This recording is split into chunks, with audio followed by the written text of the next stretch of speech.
Hi friends, this is Miss B, and today I'm going to be taking you through a few tips and tricks for carving your linoleum. So as you can see here, I've got my bench hook hooked onto my table to make sure that my block is not going anywhere. So this is my example that I've kind of been working with so far. As you can see, I'll zoom in a little bit. So as you can see here, I've gone ahead and taken away a lot of that negative space in the background. Let me see if I can focus that a little better. There we go.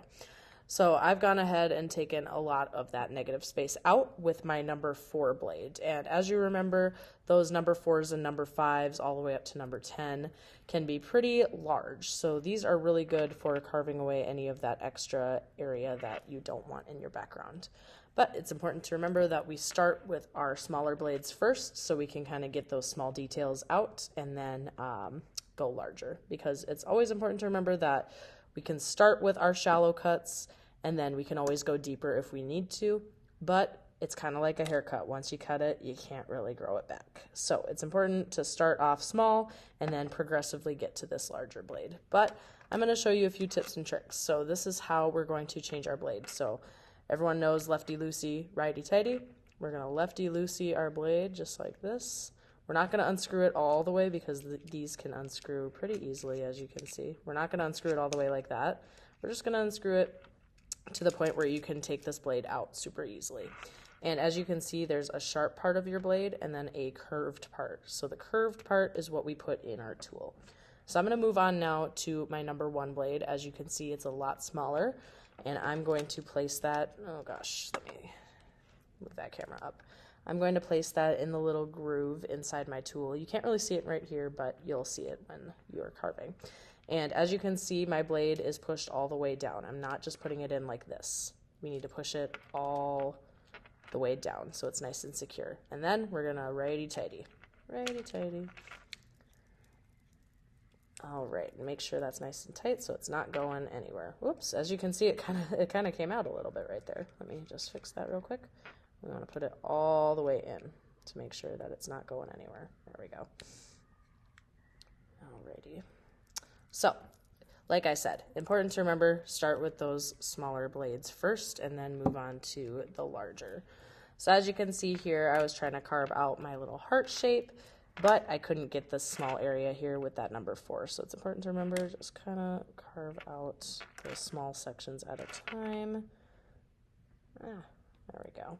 And I'm just going to do this part real quick so I could show you, but I am not done yet. I want to add a lot more detail with mine, so I'm going to go back in after this video and kind of carve out a lot more with this number 1 blade. But as you can see, that really gets in there for those small, finer details. And it's important to remember too, friends, that whatever we cut away is not going to show up on our print. So as you can see, I want this heart to show up. Whoops, you can't even see that. I want this heart to show up. I want these little teardrop shapes to show up in my print. I didn't want all this negative space, so I cut it away. So it's important to remember that. Anything we cut away is not going to show up on our print. And one way we can kind of test how our print is looking, and like I said, I'm not done yet, but I'm going to add some more detail.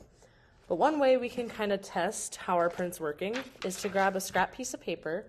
And then Mr. Cram has these super cool little stamping pads that are basically just like water-based ink inside.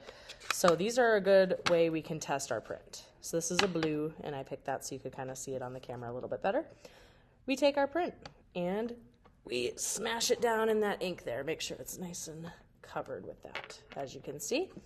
And then we stamp it on our paper. This is a really good way to see if you're getting what you want with your print. And see, I want to add a lot more detail in here. I want to carve out some lines so you can see some details in here.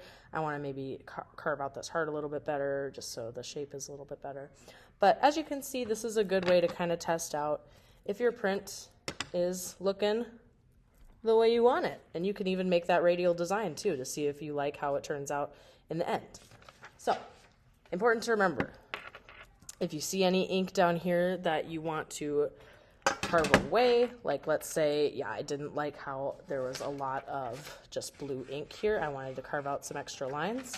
I can go back in and go, oh, here's some blue ink here. I want to carve that out. Kind of add some more detail. So you can kind of play with it, see what you like, see what you don't, and go back and carve. There is no right or wrong way to do this. Just have fun with it, test it out, and see what your print looks like. But otherwise, I'm excited to see what everyone comes up with.